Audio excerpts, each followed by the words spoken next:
This is not the time to throw in the towel. This is not the time to give up. It's the time to trust God more, to dig in deeper. I'm in a fight for my life. I'm in a fight to be a man. I'm in a fight to be a father. I'm in a fight to be a mama. Some of me wants to quit it and walk away. I'm in a fight. Give me somebody to hit it. What story do I want to tell later down the road? See, every stage in our life becomes a story. At some point, you will end up telling it. We have to remember that the decisions that we make today will be a part of our life story tomorrow. So as you're making the decision, you got to ask yourself, what story do I want to tell a little bit later down the road? And if what you're doing does not line up with what you think you want to tell a little bit later, then you might want to rethink what you are doing. I just want to tell you, don't let this chapter that you're going through make you in your story. Don't let depression lie to you and tell you that you're not enough, that tells you that there's no more better days, that tells you that your best days are behind you, that tells you you're a nobody, that tells you that you're better off dead. Don't let it lie to you, because it's been lying to you so long that you're starting to believe that's true. You're starting to live that out. Good intentions are worthless. Worthless, folks. When are you going to fall out of love with good intentions? Good intentions are worthless unless they lead to good actions. Nobody ever had their life changed by somebody hoping, thinking. Good intentions are not enough.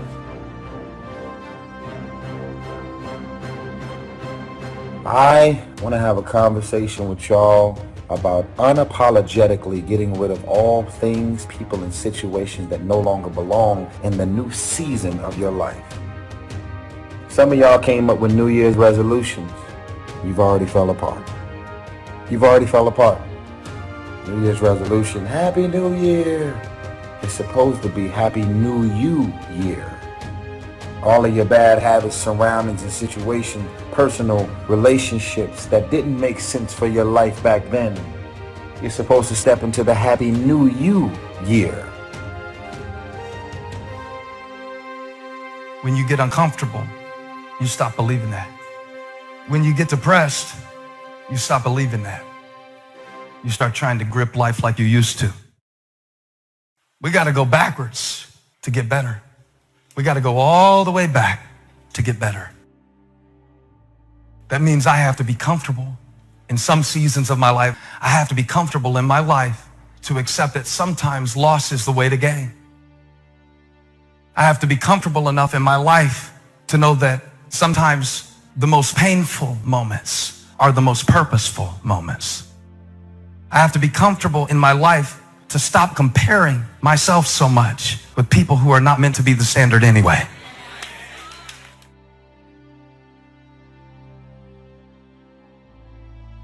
That drive and that attitude of never quit, it's a powerful force, and it does push you over the edge to victory in many cases. But over that attitude, you have to layer something on top of that.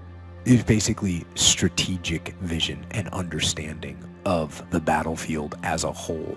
So you absolutely need to know when you got to stop beating your head against the wall. You've got to know that. You're doing the best you can, but you put 1 foot forward and 2 steps are made backwards. You're trying, but things don't seem to be quite working out the way you planned. You thought you'd be in a different place at this season in your life. You're doing everything right, but you're still suffering.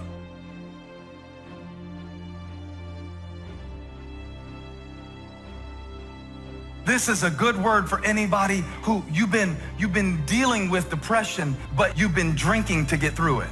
Now, depression is something that happens to a lot of us. I mean, I don't know anybody who hasn't had a season of darkness in their life. But if I try to drive out darkness with darkness, and I depend on something in the darkness that is going to make me addicted to something even when the light comes up, the second storm is worse than the first. And a lot of us are dealing with loneliness right now in this season. That's a storm that you can't always control.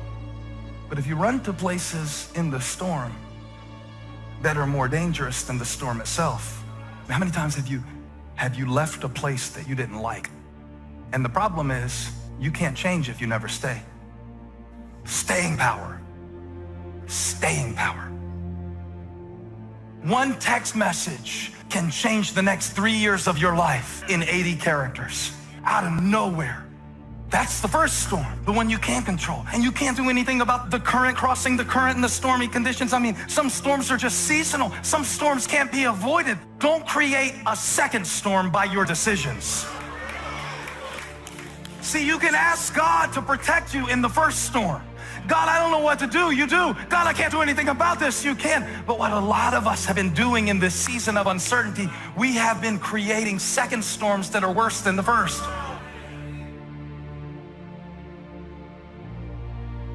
So many of y'all are in mental and spiritual, psychological warfare. So many of y'all are in spiritual chains. You are spiritually behind bars. You are stuck. You are institutionalized.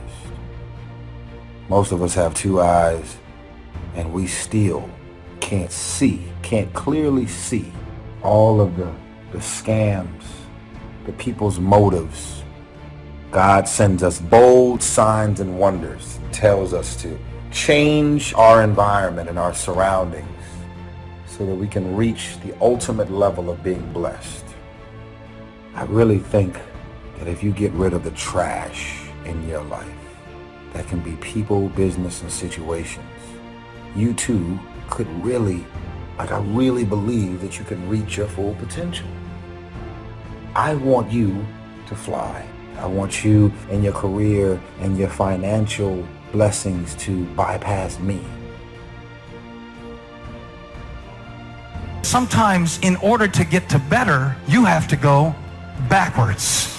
Sometimes in order to get to better, you have to go through bad. And I'm preaching this for somebody today who has been feeling like things have been going backwards for you. The thing about it is, when God shows you a new grip called grace, for a little while in your life is harder for you because you're used to controlling things. Have you ever noticed if you get something new, even if it's better at first, it gets on your nerves because you don't know how to use it? And the temptation for us is, watch this, God will do a new thing in our life, and he'll be teaching us to forgive, and he'll be teaching us to get over offenses, and he'll be teaching us to trust him, and he'll be teaching us not to live by our feelings. But then we look at what he fixed on our grip, and we see our shot going so far over the fence, and I wonder if I would actually be better off doing it the old way than the new way.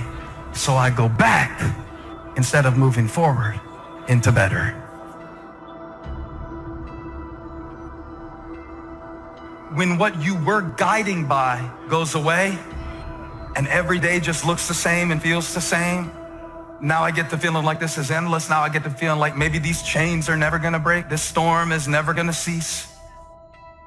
What you go through doesn't determine where you end up. What you go through doesn't determine where you end up. Who you listen to determines where you end up. Because I think right now you are walking through a valley between two voices. One is wisdom, one is worry. One is gratitude, one is grumbling. One is blame, one is faith. Wait a minute. The opposite of faith is doubt. No. Doubt doesn't keep you from having faith. Doubt gives you something to have faith for. But blame will block faith every time. Blame will always block faith.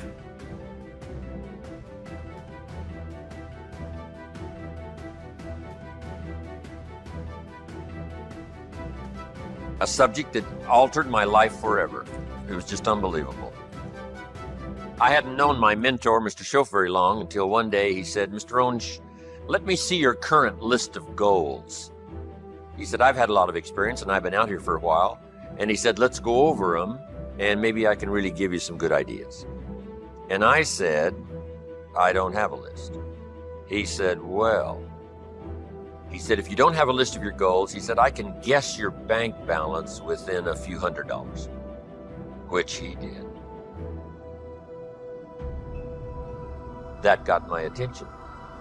I said, "You mean my bank balance would be a lot bigger if I learned how to set goals?" He said, "Drastically bigger." That got my attention, so I finally said, "Hey, I want to learn how to set goals."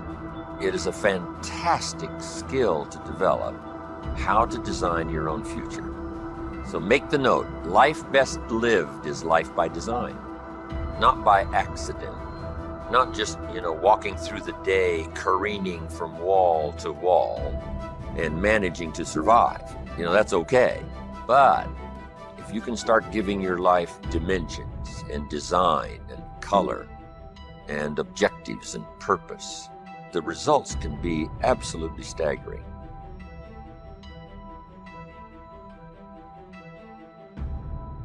Key phrase, here's a chance now to use your imagination. Because the imagination builds cities, imagination conquers disease, imagination develops a career, imagination sets up a relationship. Imagination is where all tangible values and intangible values begin in the imagination. So what you've got to learn to do is use this powerful resource.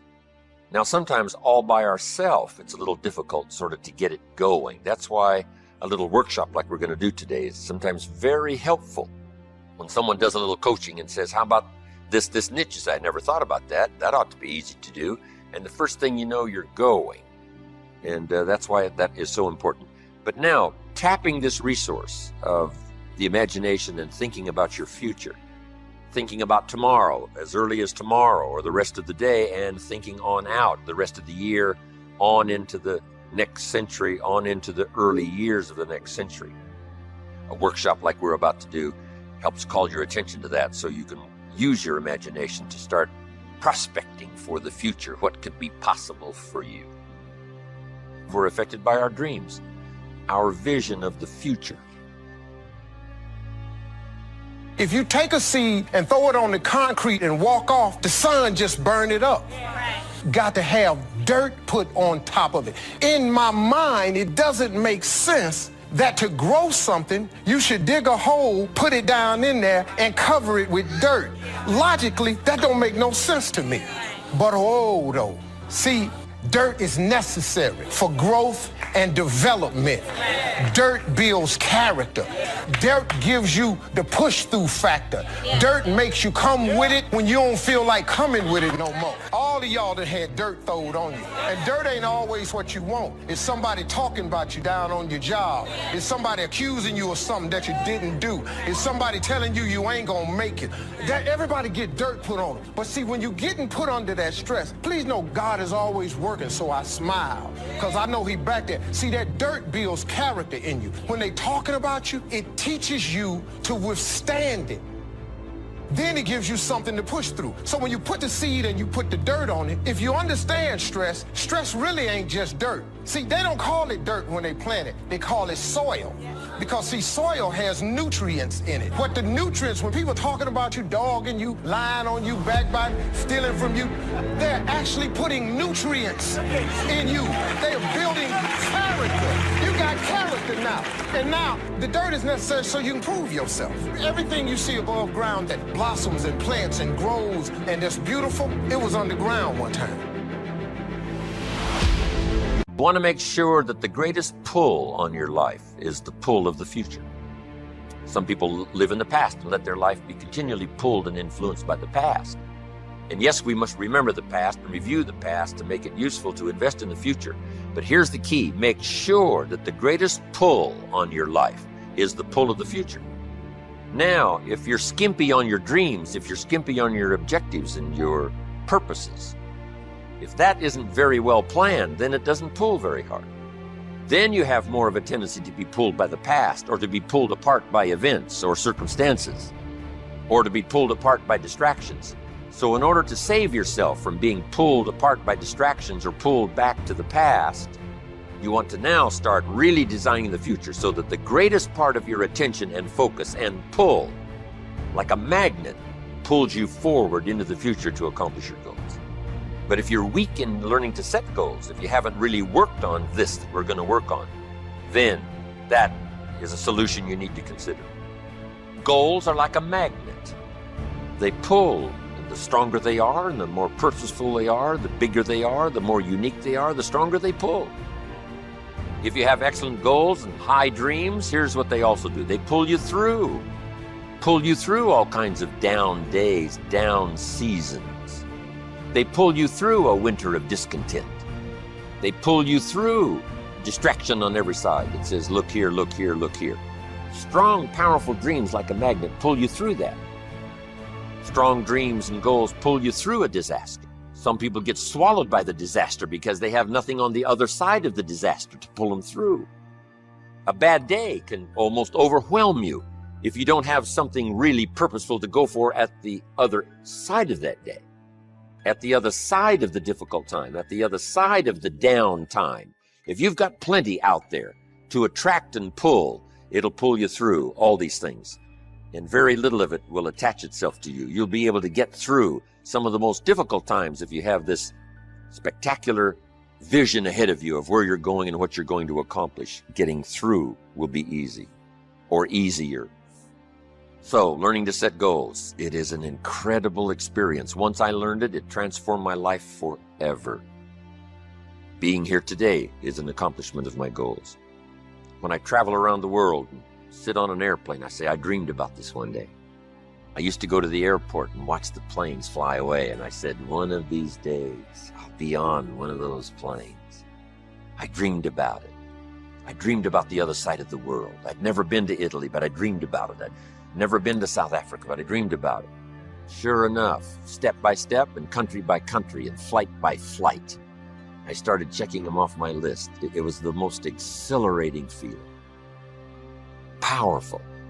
To set those goals, reach out there into the future, design something to the best of your ability, refine it as you go, tear it up periodically if you want to, set a whole new list. It's your life, it's your future. But now I would like to do it in a very simple, easy manner that you can follow, so that you can use it for the future to pass on to your children, or if you got a little group that you train and teach, or your management and salespeople, you can use this with others. So what I'm going to go through with you here is sort of a model. Sort of, if I rush you just a little bit on getting through this model, at least I will leave you with the model that you can use later. And not only use later, but use later to pass on to someone else in some manner. So, having laid this background now, here's what I want you to do. Get a fresh piece of paper. And this is called now the workshop. And on this workshop now, I want you to write down the question and then do the exercise. First question, list what 5 things have you accomplished that you're already proud of? What 5 things have you already accomplished that you're proud of? Now, primarily what this is for is to, give you credit for what you've already accomplished. Shoaff said to me, Mr. Rohn, you've already been setting goals. You've already gone for something and you've achieved it. But you've probably done it haphazardly. You haven't done it with a real plan in mind. And you've accomplished some things. Now, if you start deliberately doing it, can you imagine how you can multiply the effect by 5, by 10, by 20, by 100? I finally got the message. So first of all, he wanted to make sure I got credit for the things that I had already accomplished, especially in my own mind. Whether it's an accomplishment to someone else doesn't matter now, just so you recognize it for yourself. Now that you've done that little workshop, here's the second question. This is going to take some time now. What do you want in the next 10 years? What do you want in the next 10 years? Now, under this, what do you want in the next 10 years? That is the question. I want you to make a list of at least 50 items. Now, here's what I want you to do. I want you to just write as fast as you can. Don't give any much detailed thought to it, of what you want in the next 10 years. And just let your mind run free. Now, also remember this. This is not what you think you can get. This is what you want. If it all fell into place and you could have everything you wanted in the next 10 years, what would you take? If somebody promised you can have anything you want in the next 10 years, what do you want? I want you to approach it that way, because it's not important to think, what do I think I can get? I want you to now think about what you want in the next 10 years. And put them one under the other, not side by side, but one under the other, because we're going to do something with this list when you finish. You don't have to just be shortchanged on this list. I mean, this list can go on and on and on. And if you're working this workshop and you've got plenty of time, you just, give it plenty of time until everybody's pretty thoroughly, ready now with this list. But now here's what I want you to do with this list. I want you to go through the list now, one item at a time, write down the list, and I want you to give each item a 1, a 3, a 5, or a 10 by saying, that's about a 1-year goal, that's about a 3, that's about a 5, that's about a 10. I want you to look at each item, write down the list, and give it a 1, 3, 5, or 10. Now, here's what I want you to do with this list. I want you to look at each item that you've numbered number 1, and I want you to pick out the 4 most important and identify them some way. Either make a new list of the 4 most important 1-year goals, or circle them, or put a star or something beside it. What are your 4 most important 1-year goals? Now that you picked the 4 most important 1-year goals, here's the next question. Why? Why are those 4 goals important to you? What are they going to do for you? What will they accomplish? Why did you pick those? Why? Why are those goals important? Just 3 or 4 sentences. If we don't have time to complete it, you can complete it later. If you have plenty of time doing this workshop, you just take the time. Why are those 4 goals important to you? Okay, put a little star there now. Those little stars mean finish later. Okay, because you can continue on with this, long after this workshop is finished, and then use it as a model to teach. Remember, study, practice, teach. Now, make these notes. Next, when the why gets stronger, the how gets easier. When the why gets stronger, the how gets easier. When people don't have strong, powerful goals, the how is almost impossible. The how is too difficult. How to do it seems like, how can I ever accomplish this? The how starts getting easier and easier when the why gets bigger and bigger and stronger. Now make this note. Purpose is stronger than object. Purpose is stronger than object. Object can be powerful, object can be strong, but purpose is stronger than object. One of your objectives might have been a $1 million home to live in. Here's the big question. What for? And it's the what for that pulls stronger than the $1 million home. A home is a home is a home. What for? What are you going to do with this place? Well, now we start with the details. And I want you to add this note. It works in communication and it works here too. The drama is in the details. The drama is in the detail. Someone says, I've lost 40 pounds in the last 3 months. We say, is that it? Those are the numbers, but what's the detail? How did you feel before? Well, let me tell you what. Now they start the drama by giving us the details. How do you feel now? Wow, what a difference, 40 pounds later. And this person starts to describe what it's like now versus what it was like before. The drama is in the details. This is what you've got to do. A $1 million home? What for? So everybody can see it from the street?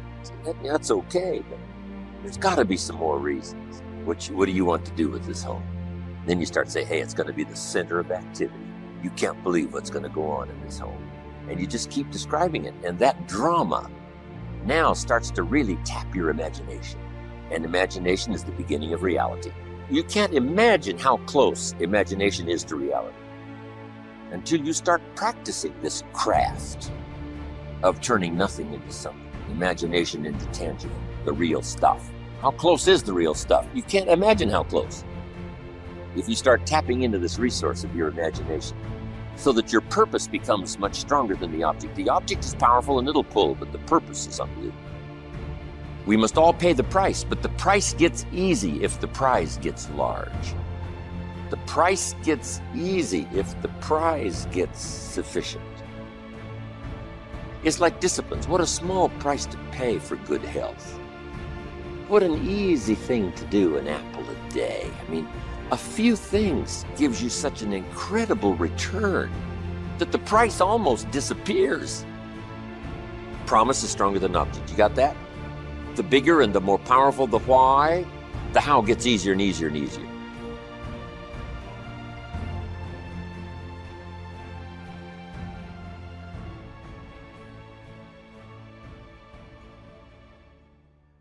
Need a little pick-me-up today? Welcome to the new Fresh Motivation app, where you'll find daily motivation, daily quotes. Listen to your favorite speeches in the background or with a black screen, so nothing interrupts your motivational moment, where you can create your personal profile, create playlists of your favorite speeches and quotes, add personal notes, and start setting goals. Fresh Motivation, the home of motivation. Get it now for free on Google Play.